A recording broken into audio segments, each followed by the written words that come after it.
This is breaking news. Mayor de Blasio is giving an update on the coronavirus pandemic in New York City. Let's go to it now. And their teachers for a summer of learning and culture and recreation. A lot of kids coming back for the first time in well over a year. The first time they're getting a chance to be back in a classroom. And what I heard from the principal and teachers was a lot of parents wanted this summer opportunity for their kids to reacclimate to school, to get ready, catch up, but also have a lot of fun this summer. I want everyone to know, Summer Rising, this is unprecedented, never been done before in the history of New York City, and it is the wave of the future. We're talking about every child being welcomed to a safe, positive, nurturing environment for the summer. Education, recreation, culture, all for free. And this is really going to help kids come back after everything kids have been through in the pandemic, but it's also a better way for our future, where parents so often have to hassle and worry about what the summer's going to bring and are they going to be able to find a good option. This is something I believe makes a lot of sense to have it be universal and available to all going forward. So listen to all the parents out there. If you're still looking for a great option for your kids for the summer and you don't have one yet, you can still sign up this week at schools.nyc.gov/summer. Every parent should know this is there for you and your child, and this is how we build a recovery for all of us, helping every child, every family come back strong. All right, now, just want to offer a special thank you to everyone at PS6. What a great, great community they have there, and thank you to the principal and the staff who welcomed us. And what an amazing, energizing morning. We all got to do the cha-cha slide together as part of our morning activities. I think we're going to institute that at City Hall next. Okay, now, speaking of summer rising, we do have another thing rising, that's the heat. So a heat advisory today beginning at 11 a.m. So cooling centers are now up and running. The heat this week looks like it will be less intense than last week, thank God, for a shorter period of time. And we expect cooler evenings. So we're taking this seriously, but it does look noticeably better than what we experienced last week, and that's a good thing. So everyone, if you do need one of those cooling centers, you can call 311, and they will be available for you. Okay, now, talked a moment ago about recovery for all of us, a recovery for all of us in every neighborhood, every part of the city. The recovery itself is going to make this city better in so many ways, bringing back jobs, bringing back the life and vitality of the city, and the recovery itself is going to make us safer. But we also know that public safety is crucial to the recovery. So we are working on all fronts to bring this city back, and we know we've all been through so much, and this has happened all over this country. The horrible perfect storm of COVID caused so many problems and ills in our society, and we lost so many people, and on top of that, it unleashed a wave of violence all over the nation, in blue states and red states alike. All over, we've seen the same problems, but the solution is to fight back, work with communities, do what we've done before, things that work like neighborhood policing, precision policing, bringing our social fabric back together. These are the things that will make us safe again. It'll take a lot of work, but it can be done. We introduced a month or more ago our Safe Summer NYC plan, focus on community investments. I know the Commissioner Shea is with us. He particularly loves the investments in youth sports and recreation. Those have been so powerful for communities. Making sure we have our cops where we need them, precision policing, reopening our courts, bringing them back strong, which is making a huge difference because finally we see the criminal justice system functioning and consequences for folks who have done the wrong thing. So a lot of progress, but a lot more we have to do. Now we want to show you some perspective here with this chart because we've been through tough times before in this city. Go back to the 70s, 80s, 90s, we saw tremendous challenges with violent crime. But this chart is a reminder of the ability of the city to fight back. Huge decline we saw in the 90s. We pushed that down further in the course of this last decade. Now we saw the pandemic take us in the wrong direction, but we're going to turn it around again.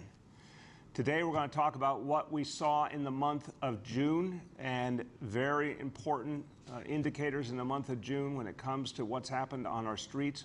Look, we have a long way to go. But we saw some real progress. We saw some change in the month of June, particularly in two crucial categories, shootings and murder, and that speaks volumes to the impact of the work of the NYPD working with communities, but also the impact of the recovery itself. All these pieces are starting to work together. So comparing June of 2021 to June of 2020, shootings down almost 20%, number of victims down over 26%, murders down 23%. A lot more work to do. Overall crime year to date slightly down, but a lot more work to do. And you've seen some of the indicators lately. Major gang takedowns, which you'll hear from the commissioner on, the Times Square Safety Action Plan, which has had a big positive effect, the increased investment in community-based solutions to violence, crisis management system, cure violence, the impact of the economic recovery, all of these things coming together. So we see the beginning of something better. And now to tell you about it, and particularly to focus on some of the big victories the NYPD has scored with those gang takedowns, my pleasure to introduce Commissioner Dermot Shea. Thank you, Mr. Mayor. It seems like old times. I'm here with all the papers spread out in front of me for a crime press conference. It's a great time to take stock 6 months into the year of where we are, not only in June, but for the first 6 months of the year. And I'll talk about that in a moment. But first, I'd like to talk about the work that we are doing across a broad spectrum. So I'll start by just saying thank you to Jeff Madry and Chauncey Parker for the work that they're doing with the community relations side of the house, and it's imperative. And Mr. Mayor, you touched on it with the work that we're doing with Kids First across this city, with community groups across this city. It's integral to what we're trying to do. Then I think of three buckets here. I think of the quality of life that we still have. We've done some good work on, but believe me, I get the complaints, and when you complain and send me those letters and emails, I read them directly, so I know that we still have work to do on a few fronts, but we have made some progress. And then you look at the crime. For June, as the mayor said, we started to reverse the trend that we've been seeing since last May of increased gun violence. And gun violence, make no mistake about it, is where our focus is right now with the NYPD. You're seeing it with some of the cases that are coming down. You're seeing it with the continued increase in gun arrests that we're making. And we know why, because it's so important. It devastates families, not just here, but in other places as well. So when you see a 20% decrease in shooting incidents month over month, last June to this June, it's progress, but we know we have so much more work to do. How are we doing it? Well, I mentioned the gun arrests. We're up 36%. We're going to continue to work with our partners to make sure that the message is simple. Anyone that is carrying an illegal firearm in New York City has to have consequences and should be taken off the street. The gang takedowns. The mayor mentioned the courts coming back, right? Critical to what we're trying to do here. Just in the last 60 days, I'll highlight some of the work for you. We've taken down many, many cases, and you can't do it alone. So we rely on our partners at the state and federal level. We rely on our partners in different prosecutorial offices across the city. But in the last 60 days, 7 critical cases have come down. Those 7 cases resulted in 94 individuals, and these are the worst of the worst, 94 individuals off the street. And when you look at why they're off the street, directly tied to either gun possessions or acts of violence. How many acts of violence? 43 provable acts of violence charged with those 90-something individuals. That's how we're starting to see the gun violence dip down. A lot more work to come, but I have 100% faith in the men and women of this department. When you look at what we're seeing crime-wise, I'll finish because I know the questions are going to come, and that'll take care of itself. But when you look at the overall crime in June, down slightly. And when you look at the year-to-date through the first 6 months of this year, down slightly, 1% down in terms of overall crime. And when you look at month over month now for just June, that's where we're seeing about a little increase. Where are we seeing the increase? We're seeing the increase in stolen cars, slight increase in robberies, so we know we still have some work to do. But Mr. Mayor, I know I'm going to get all the questions. I'll leave it there. One last thing to highlight to you. I'll head off the preemptive question. When you look at fireworks, believe me, I hear the complaints. So 9/11 and 311 calls, I think our initiatives bore some fruit. When you look at year-to-date for 311 calls, down 60% over last year. When you look at 9/11 calls regarding fireworks, down 71% from last year. We know how bad last year was. So we're going to keep at that. Even last night, now past July 4th, we were still seizing some fireworks. A lot of seizures across the city with that. And when you look at the 3 days, July 3rd, 4th, and 5th, shooting incidents in New York City compared to last year. Last year, we had 45 shooting incidents, obviously way too many. We cut that down to 24. More work to do, but we're committed. We're on it with our partners in the criminal justice system, and better times ahead. Thank you. Amen. I agree. Commissioner, better times ahead. Congratulations to you and the men and women of the NYPD. And as the Commissioner said, this is work being done with a lot of partners in government and also with partners in the community, and focusing constantly on bonding the NYPD with communities, with community leaders, community organizations that are playing such an important role in helping us to fight back violence and make the city safer. So we see some progress. We got a lot more to do, but we see some real progress.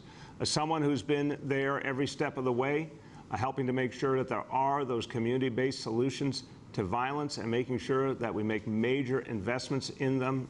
And this has been a big part of the budget we just passed, major investments at the community level to bring out solutions from the community for the community. My pleasure to introduce the chair of the City Council's Public Safety Committee, Councilmember ADRIENNE Adams. Thank you so much, and good morning, Mr. Mayor. Good morning, Commissioner Shea. I am so happy about the positive development in our June crime stats, particularly in the categories of shootings and murders, and I'm encouraged by the latest numbers we're seeing. But as you said, Commissioner and Mayor, there's still so much more work to do to bring down gun violence and make our city safe for everyone.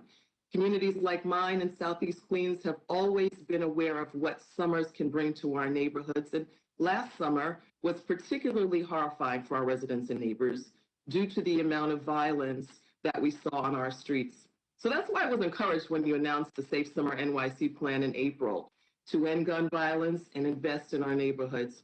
As you know, I am a huge supporter of our partners in the crisis management system, who are incredible messengers of peace, with a track record of community building and effectively stopping gun violence before it even begins. Part of the Safe Summer NYC plans is doubling the Cure Violence workforce across 31 sites, which you mentioned. We're very proud of to pass that budget to help do that. And I'm excited to see the positive effects that will have on public safety in our city. I'm also looking forward to the other aspects of the Safe Summer NYC plan being fully implemented, like the expansion of the Community Solutions Program, completing or creating the NYC Joint Force to End Gun Violence, and launching Operation Safe Parks and Gang-Free Zones. All of these strategies coming together, whether it's targeting gang violence that has put our communities in harm's way, or preventing illegal guns from coming to New York in the first place, it's going to go a long way to keeping our streets safe this summer and beyond. So it goes without saying that we need public safety if our cities to rebound from the COVID-19 pandemic. And as we continue our recovery, we need our residents to feel safe, whether it's on the streets, in the subways, or even in their own homes. So that won't happen if we allow gun violence to fester. We must keep our citizens safe. For our youth, our seniors, and all of the residents who deserve peace and safety, we've got to work together to have a safe summer and a safe year. So again, thank you, Mr. Mayor, for having me on this morning. It's always nice to be able to announce good news. But again, I know we can and will do even better for our communities. And I look forward to working with you and, of course, the Commissioner to continue to do the work that we do for our New Yorkers. Thanks. Thank you so much, Councilmember, and congratulations. This budget that was just passed, and you were a key leader in this effort, really makes profound investments at the community level. It's going to make a big difference this summer and beyond. But also congratulations because of the next thing I'm going to talk about, which is summer youth employment. Everyone, the City Council really has championed the needs of our young people in summer and recognized how important it is to give kids hope, give them a sense of their own potential and possibility. It's the right thing to do on so many levels, and it also is one of the ways to create a whole new and better environment in every neighborhood. So Summer youth employment has been something we've been building now for years. I'm happy to say this year we're going to be matching our all-time high of 75,000 young New Yorkers in summer youth employment. It's such a good thing for our young people, and it gives them a real chance to find out what their futures are going to be about. And to all of you out there who are employers, and if you want to help a young person, I know a lot of people have come forward this year and said, I want to help bring New York City back. I want to contribute in some way. Here's a great way to do it. If you're an employer, you can hire a young person this summer through the Summer Youth Employment Program. You can give that young person a whole new opportunity and a chance to see their future. Anyone who's interested, go to nyc.gov/DYCD, nyc.gov/DYCD. Help a young person, and that is the definition of how we create a recovery for all of us. All right, now, talk about the recovery. The reason we've gotten this far, the reason we continue to move forward, vaccinations, and really happy to say New Yorkers continue to get vaccinated. The numbers continue to go up. We're almost to 9.5 million doses, really an unimaginable figure when you think about where we started. This has been an amazing effort. Thanks to all the folks out there, the vaccinators, the Test and Trace Corps, everyone has been a part of this. Hospitals, nonprofit organizations, community clinics. As of today, 9,497,464 doses given in New York City, and we want that number to keep going up. So we have incredible contests continuing. We've got $2,500 winners coming this week.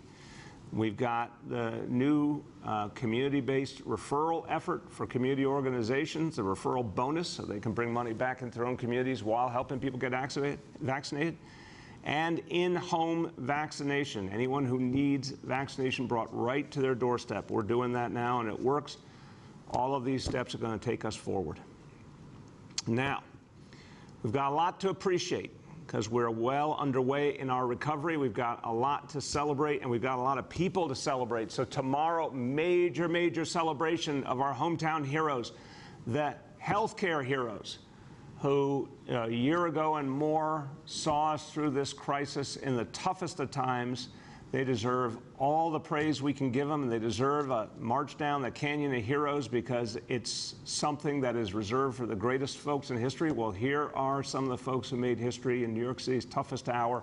Our healthcare heroes, our first responders, our essential workers, our educators. We're celebrating all of them. So many different types of New Yorkers who were there for us in that incredibly tough moment. They saw us through. Thousands will be marching and on the floats. We want to welcome all New Yorkers to come be a part of it and celebrate our heroes. Kickoff 11 a.m. at Battery Park and coming right up Broadway through the Canyon Heroes. Grand Marshal Sandra Lindsay will be there. We're honoring her as the first American vaccinated and someone who really helped to set a message for everyone else of the right thing to do. Now, we have a little bit of a challenge because we do have some heat tomorrow in terms of the timing of this parade. Now, it's a heat advisory we expect. Thank God, again, less than what we had last week and less than what we'll have today. So it's something we have to work with, and we are going to make some changes to keep people safe, but it's heat that's less bad than some of what we've had the last few days. We'll be adding additional cooling stations and water stations along the route, and we're going to change the plan. Instead of having a big ceremony at the end of the parade, we'll have a much smaller, stripped-down version of that. We'll be greeting the marchers in the parade and thanking them. Not a big ceremony, but the parade itself, of course, will be the central salute to our heroes. And everyone, this is going to be memorable. This is going to be memorable. This is going to be a parade for everyday people, for working people who made a difference for this city. So let's support them. Let's thank them. Starting at 11 a.m. tomorrow. And for more information, go to nyc.gov/hometownheroesnyc. Okay, now let's go over our indicators.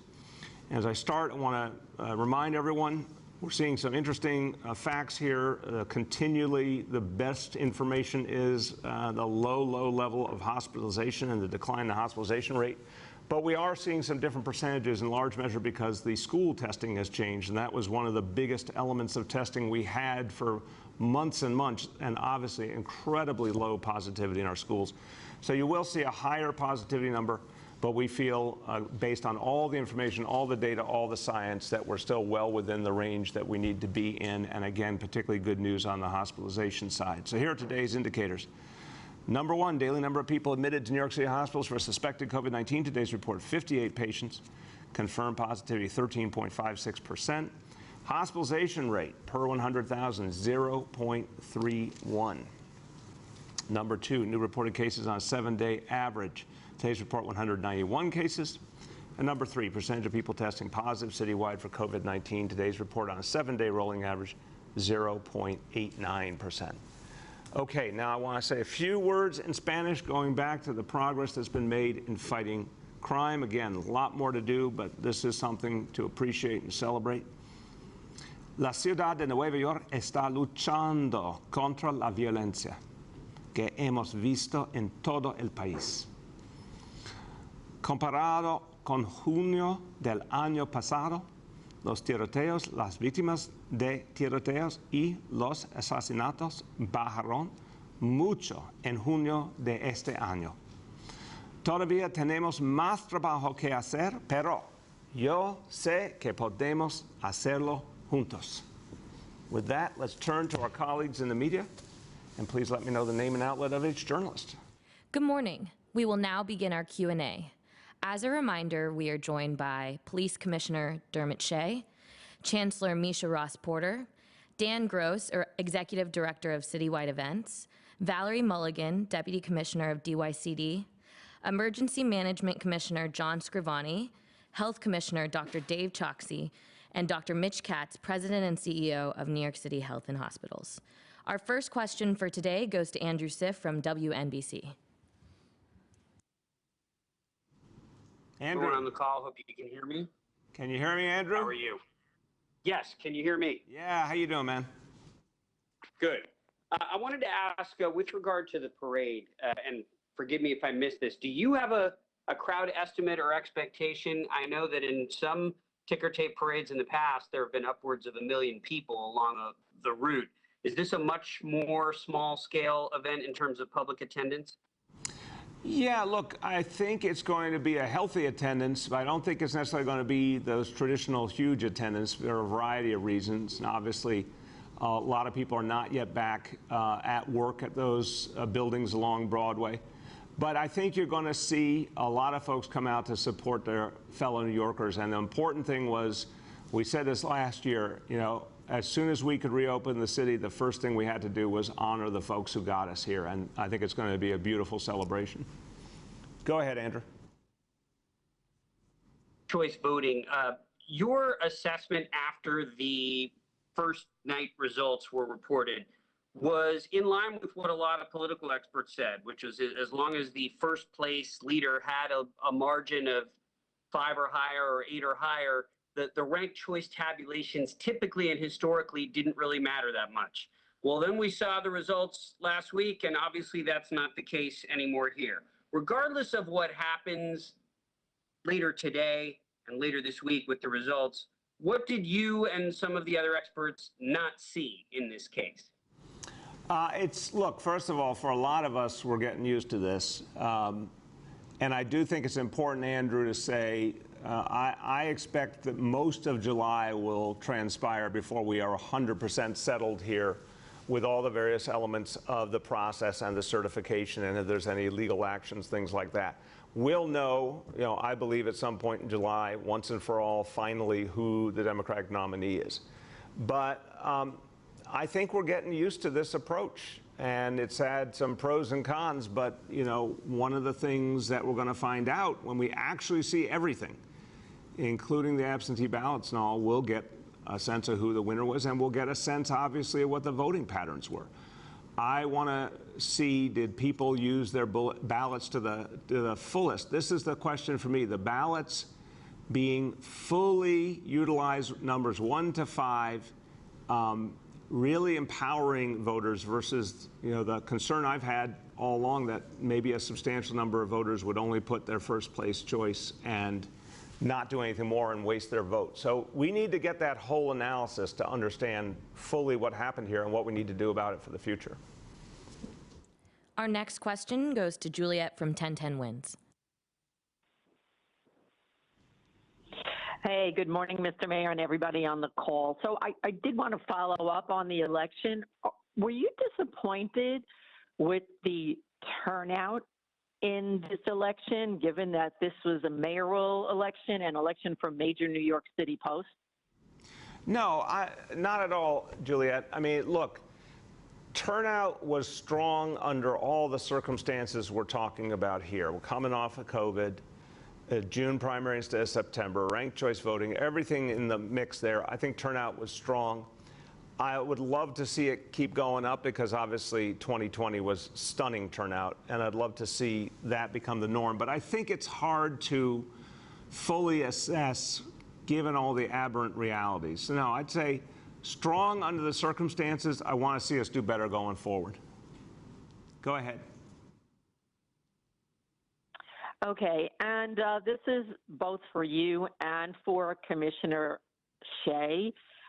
What do you say to people who continually defy police? You know, we've had incidents at Washington Square Park again over the weekend, people who are not dealing with the curfew and continuing to make noise or not leave. And when they defy the police and then they complain when they're getting arrested or getting summonses and there are consequences, what do you say to them? And Commissioner, what do you say to them? Yeah, I'll start and I'll turn to the Commissioner. Look, I think the approach that we have taken, and this goes back years and years, and we've reiterated again now, is folks are told really clearly what those boundaries are, and if after getting repeated instructions from police you ignore those instructions, of course there's going to be consequences. I don't know why some people think it's the right thing to do. It's the wrong thing to do, obviously. You do not ignore the instructions of a police officer, period.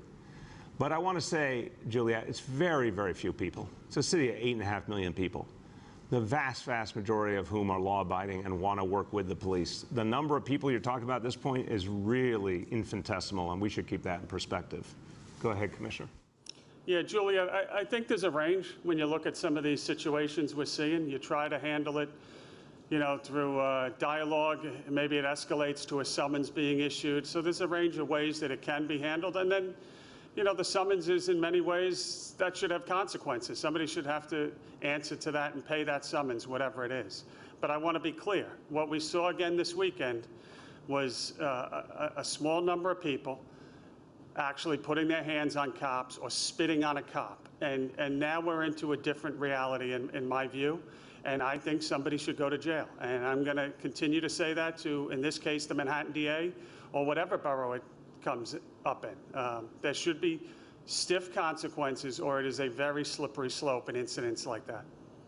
Go ahead. Our next question goes to Michael Gartland from the Daily News. Morning, guys. Hey, Michael, how you been? I'm good. A couple of questions. I wanted to ask about a shooting that occurred about a month ago in Bushwick. And the thing about it that kind of jumped out at me is the fact that in this incident, there were 3 guns involved. And, you know, I mean, there was the shooting itself, of course, in broad daylight. But the fact that 3 people felt comfortable enough to carry guns around in the middle of the day and take them out seemed like something we haven't seen before. Like 3 people out of a group of, I don't know, 7 or 8.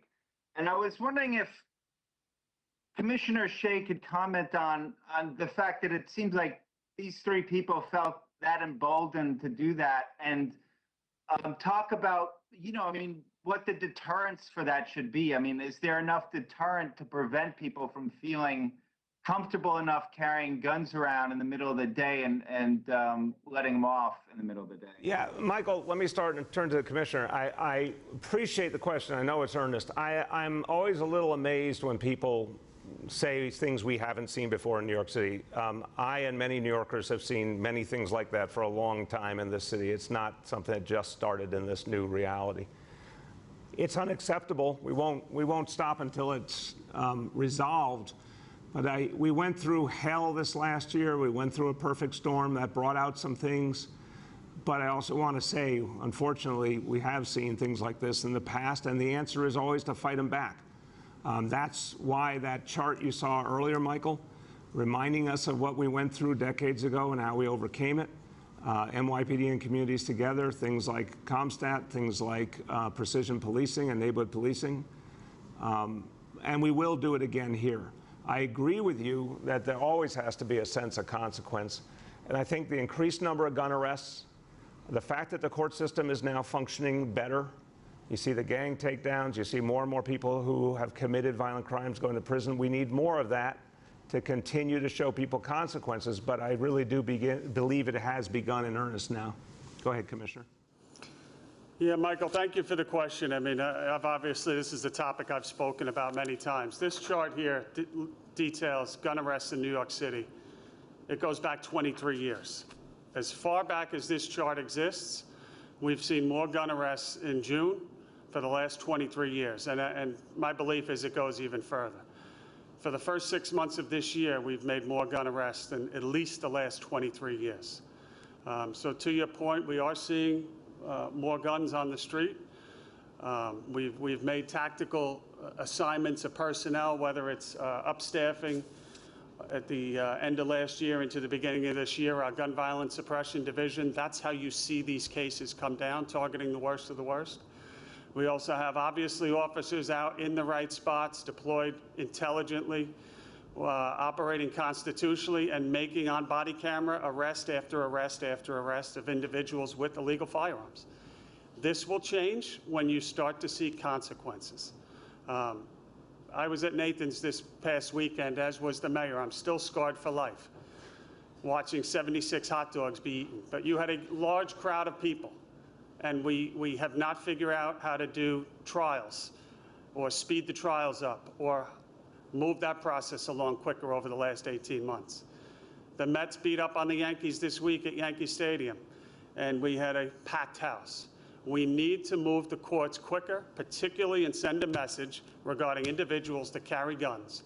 And I would ask how many people have been convicted of an illegal firearm possession in the last 24 months that wound up with them being sentenced to prison. And then you're going to see why criminals feel there's no consequences. Go ahead, Michael. Thanks for that. The other question I want to ask, and excuse me if you hear my daughter singing happy birthday to herself in the background. Wait, happy birthday. Michael, will you extend an official happy birthday on behalf of all New Yorkers to your daughter, please? Actually tomorrow. It's tomorrow. So, you know, we're ramping up here. I wanted to ask you, when you were elected in 2013, there was, you know, discussion about, is there a mandate? You know, there's a plurality, not a majority vote. You know, there was that kind of discussion back then. And with ranked choice, we're seeing, you know, what is now a pretty thin margin. And for whoever emerges victorious here, I was wondering if you could talk about kind of the challenges that go along with that. I don't know if you kind of agree with my assessment. You might not, but you know, I mean, there are going to be some challenges, I think, for whoever wins because of, you know, how close things are. And I was wondering if you could talk about that and maybe talk about what some of those challenges might be if you kind of agree with the premise there. Well, I don't actually, Michael. You know, in my case, in the primary it was 41% in 2013, and in the general it was 73%. I don't know how you get more of a mandate than that. I found that whole discussion very strange back then. I've been watching elections for a long time. You know, the folks who choose to vote are the stakeholders. And when they make a decision, they make a decision, period. You know, the bigger the margin, the better in terms of clarity, but it does not matter. If it's one vote difference, the people still decided. So I would put that aside. I'd say the next mayor will, by definition, have a mandate. They will have gone through a really rigorous selection process and prevailed over a lot of other, you know, talented candidates. They will be the mayor. They will have the mandate, period. Now, they need to, of course, work with everyone and, you know, continue to build a sense of as much consensus as possible in the city, particularly as we're recovering. But I find it not accurate to say that a mandate isn't a mandate when it's clear there's been extremely, careful, exhaustive process, and someone's the winner, period. Our next question goes to Katie Honan from the Wall Street Journal. Hey, good morning, Mayor de Blasio. How are you? Good, Katie. How you doing? I'm good. I have a question about tomorrow's parade. Is there any specific reason why it was held July? I know hot weather in July, it's not really a big surprise, and this isn't tied to a championship or anything. So considering the heat and how it will affect, I think the essential workers probably deserve a huge crowd and a long ceremony. Is there a specific reason why it was July and not later on in the year where? Absolutely. It was about us reopening, and we said it was going to be one of the first things we did. Happened to be July.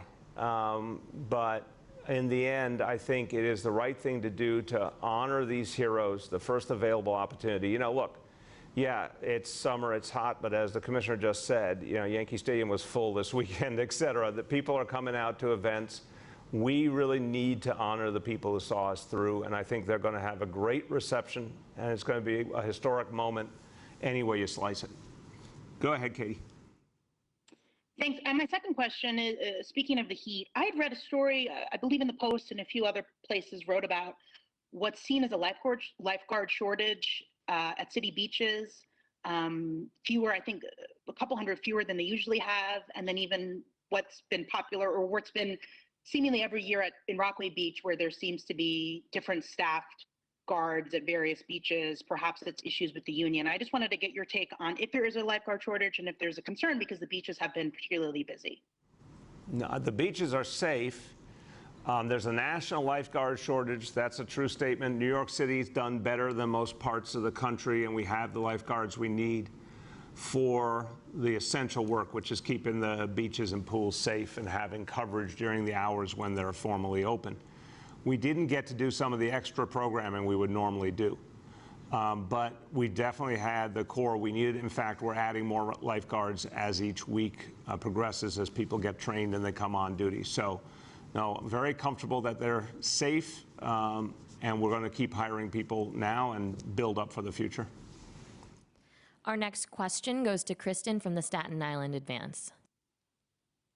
Good morning, Mr. Mayor. How are you today? I'm doing well, Kristen. How you been?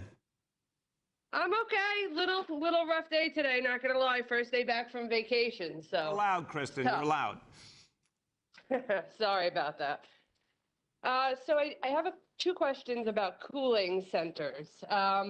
We got a few questions actually from some Staten Islanders wondering if pets are allowed at the cooling centers. I checked the city's website and I can't find anything that says yes or no. All right. Let me turn to Commissioner Scrivani, and he's pretty new on the job. Let's see if he knows this one, because I actually can't formally answer that question. So our Emergency Management Commissioner, John Scrivani, what do you say? So, Mr. Mayor, you are right. I do not know the answer to that, and I will get that answer immediately and get it back to Kristen and get it on 311 so we have it available. And on the website. Kristen, you've done us a public service. Thank you for that, because obviously I'm sure some people would not want to go without their pets, and we want to encourage people to come to cooling centers. Let's figure out how's the right way to do that, and John will update you. Go ahead, Kristen. Great, thank you. And the second one is about just the availability of the cooling centers on Staten Island. I'm looking at the map, and I noticed that the only two centers that are available on the North Shore say that it's for seniors only. And the next nearest one is way out in the mid-island of Staten Island. And is there any plan to maybe add more or open one that's available to everybody and not just seniors who are looking to cool off?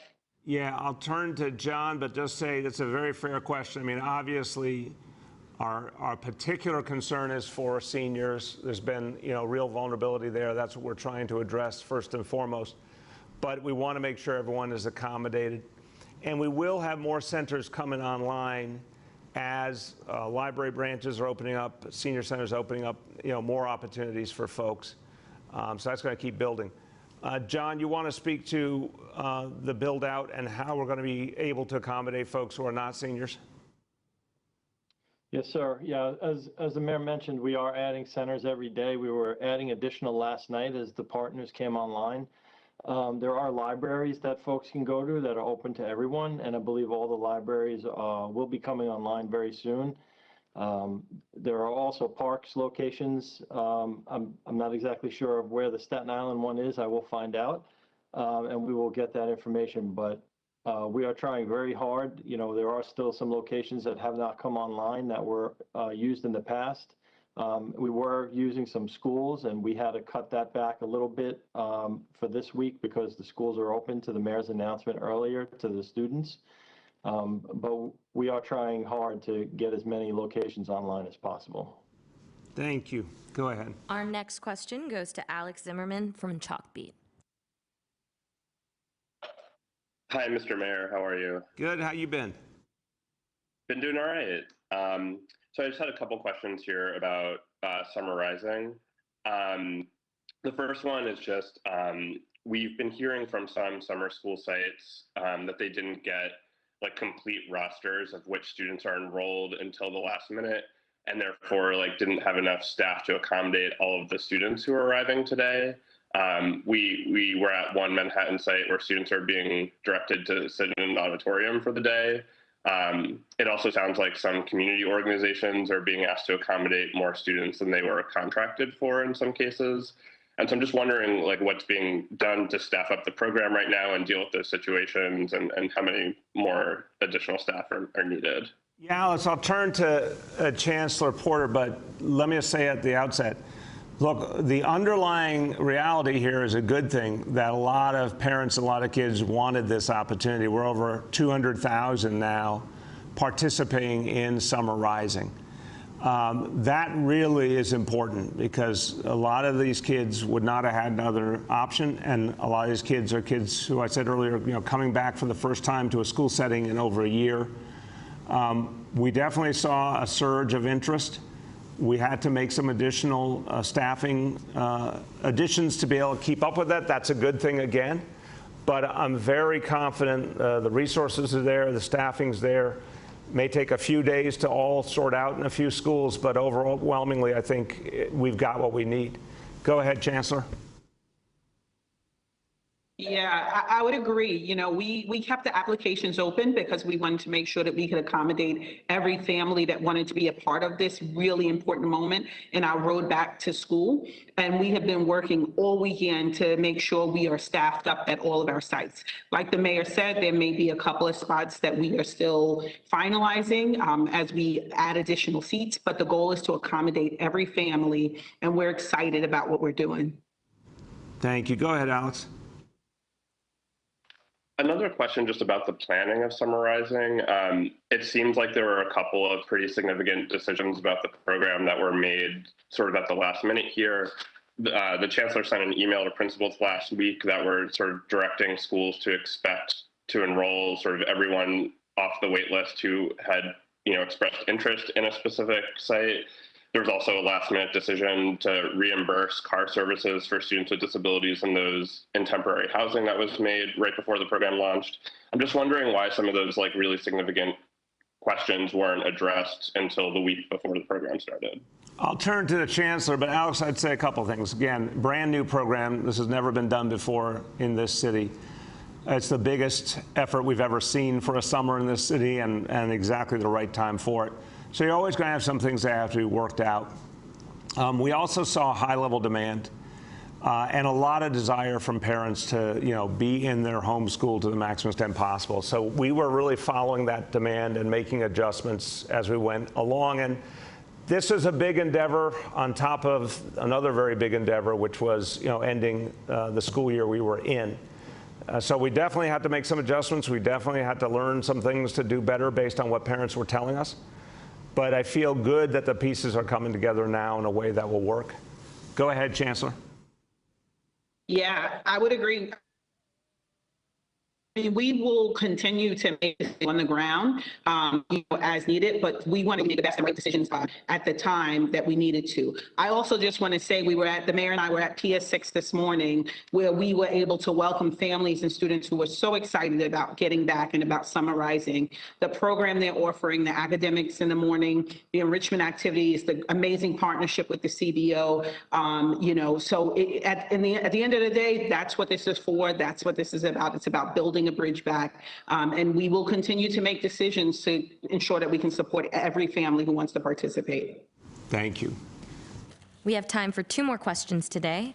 The next question goes to Dana from the New York Times. Hi, Mr. Mayor. How are you? Good, Dana. How you been? I'm okay, thank you. So my first question is about coronavirus. As we watch the positivity rate tick up again toward 1%, I'm curious if you anticipate any new guidance about vaccinated people wearing masks inside again. And relatedly, I'm wondering if Dr. Katz can tell us what percentage of the new cases are breakthrough cases in vaccinated people. I'll turn to Dr. Katz and Dr. Choksi, Dana. The bottom line is we think, based on the data and the science, we're in the right place right now. We'll constantly watch, but we're pushing up now to 9.5 million vaccinations. That number continues to grow. We're seeing lower and lower hospitalization. That's fantastic. So I think we're in the right place. If we see any adjustments, we'll make them, but we do not have a plan to make additional adjustments at this point. Go ahead, Dr. Katz, then Dr. Choksi. Well, do we hear Dr. Katz? Just unmuted. He's on mute. You're on mute, Mitch. Come on, you're still on mute. This is the Zoom disease. Do we have him? Okay, can you sub in Dr. Choksi until we figure this out? Yeah. Wait. Mitch? Can you hear me now? There we go. Okay, so sorry. The important thing to keep in mind is that there is less testing going on right now, sensibly, because people know that they are protected from the vaccine, by the vaccine, so people are generally less concerned about going for testing. So that's affecting the positivity rate. The rate of people who are hospitalized, which is really what we care about, remains very low. The vaccines are doing their work. Yes, there are breakthrough cases. I don't have data on what % are breakthrough cases. But what we know is that when people are vaccinated, even if they are positive for the virus, they don't get seriously ill. And again, that's what we care about, keeping people alive, saving lives. And so we want to keep pushing on the vaccination. The vaccinations work for the Delta variant. The Delta variant is just more contagious and so poses a greater risk for the unvaccinated. So I don't see that we're going to make any recommendations to have vaccinated people wear masks. The problem is unvaccinated people. They're the ones who are generally getting infected. Thank you, sir. Thank you. Dr. Choksi, you want to add? Yes, sir. Well, first, as you, as mayor and Dr. Katz have said, test positivity is becoming a little bit less valuable as a metric as testing patterns change. But that's why we do also follow the other important indicators, particularly cases and hospitalizations. And those remain steady at this moment, although we are concerned about the Delta variant, particularly for unvaccinated people, as Dr. Katz has mentioned. With respect to what we're seeing with respect to cases and hospitalizations among unvaccinated versus vaccinated people, the pattern is very clear. For both cases and hospitalizations, the vast majority of those are occurring in people who are not yet fully vaccinated. And that's why you've heard the emphasis from us both today as well as in previous weeks that the single most important thing that we can do to protect individuals as well as for the city as a whole is to get as many people vaccinated as quickly as possible. Thank you very much. Go ahead, Dana. Thank you. And if Commissioner Shea is still on the line, I have a question for him. Sitting right next to me. So it's even better than on the line. He's sitting here. Oh, yeah, even better. I forgot about that. So the police have said that gangs play a big role in gun violence, but the gang takedowns so far involve relatively few crimes, 43 when there were 1,600 shootings last year. So can you give us some numbers on gang shootings and murders over the last 18 months and why you think this takedown strategy is effective? And also just how the pandemic and conversation around policing is affecting your approach? A lot of questions. You snuck 3 questions into one. On the gang issue, it's been consistent in, I'll go back to our time together the last 8 years for sure, and probably longer than that. The gangs are the focus. When you look at the shootings that we have, we attribute easily, roughly half of the shootings to gang related, and the number is higher. And I feel very confident in saying that. It's a matter, though, of sometimes you're dealing with individuals that don't cooperate. You're dealing with not knowing who the true target is. You're dealing with a lot of variables. But rest assured, gang-related is the majority of our shootings. We don't see it as high in homicides. There you get into a lot of different factors at times. Domestic in nature, spur-of-the-moment disputes that sometimes end horribly. It is a factor in homicides, but not as high as we see in the shootings. Regarding the 43 acts of violence, I think it's important to note there, that's what we're proving. That's what we're charging. The number is much higher. And again, this is at the heart of precision policing, what we put into place a number of years ago, with that core concept, which is a fact, that it's a small number of people, whether you're talking burglaries, robberies, recidivism, stealing cars, or unfortunately with gunplay. It's a small number of people that can do an awful lot of damage to communities, and we see it over and over again. So when we choose these cases and work with our partners in the criminal justice system to make these tough decisions, who do we go after? It is with that in mind, and we pick very carefully. That's why when you see some of these cases, I didn't read the numbers to you, but one case is 19 subjects, one is 21, one is 8, one is 4, one is 17. They're not the cases you used to see of 50, 100 people. It's small, concentrated on the people doing the most. And although we're charging 43 acts of violence, believe me, these individuals do not walk out of their house to the earlier call without a firearm being readily accessible, whether it's in the car or stashed nearby. I'm not saying anything that the people that live on the block don't know, and this is why it is so important to get these worst of the worst off the streets. To the pandemic question, Lord, we could spend hours on that, and I know the mayor has other things to talk about. That is a true statement. Okay, go ahead. Our last question for today goes to Nolan from the New York Post.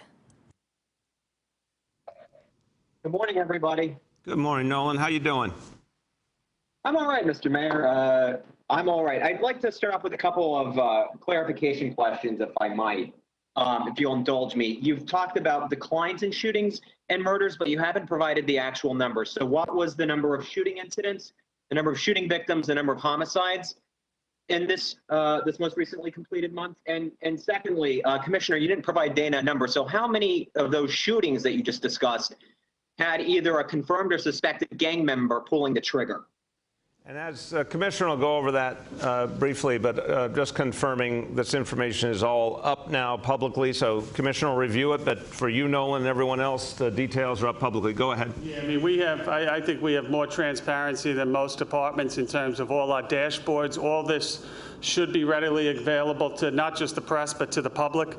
For murders, I'll start with. And the murder number, remember, does change, as unfortunately people that may have suffered injuries will die at a later date, or rulings come in from the medical examiner. But as of right now, for the month of June, 33 recorded murders. That's down from 43 last year. When you look at shooting incidents, and this is an incident where somebody is hit by gunfire, 165 for June of 2021. That's down from 205, which is approximately a 20% drop. Again, we're moving. We have policies put into place. We're dealing with a lot of complicated issues, and no one knows it more than the mayor that I am never satisfied. I'm not happy with that current level, but it is progress, and that's what's important here. And to the question about how many of if you're referring to the 43 acts of violence, 100%. Every one of these individuals is involved in a gang. These are gang takedowns. They span 4 of the 5 boroughs in New York City. These are not the only cases that came down in the last 2 months, but these are the most concentrated. Most of these cases, not all, most of them were done by our Violence Reduction Task Force, and these are going after the worst of the worst. Thank you. Go ahead, Nolan. All right, sorry. I think there was a bit of confusion there. I was asking about the broader number of shootings. How many of those have you tied back to someone who is either suspected or confirmed of having gang affiliation? But I do have another question I'd like to ask, and you brought the former chief of the department, Terry Monahan, over to City Hall. He's employed by the Economic Development Corporation. He's also gotten to keep his to claim his police department pension. So he's making, give or take, $200,000 a year more now than he was making at the PD. And I'm wondering, what are the taxpayers getting for that extra $200,000 a year? Well, a pension's a pension. It's not salary. He had that pension coming due to him either way. The work he's doing here has been extremely helpful. He's working very closely with the business community to help ensure a maximum comeback of businesses and jobs in this city. It's been very, very valuable in terms of making sure we're responding to the concerns of businesses, helping them get going, addressing their security concerns. I'm very satisfied. This has been important to everything we're doing as part of our recovery. So what we're seeing now, thank God, is an increasingly strong economy. We're seeing jobs come back in this city. We're seeing businesses come back more intensely. We have our new Quick Start approach to help them come back more quickly. These are all things we need to do as part of our recovery. And just conclude today to say, you know, here's a day where we are talking about a lot of the issues that are necessary for our recovery and moving the city forward, whether it's addressing public safety, whether it's intensifying vaccination, or doing things like giving kids a safe place to be this summer with Summer Rising. A lot going on, but what it all adds up to is a recovery for all of us. Thank you, everybody.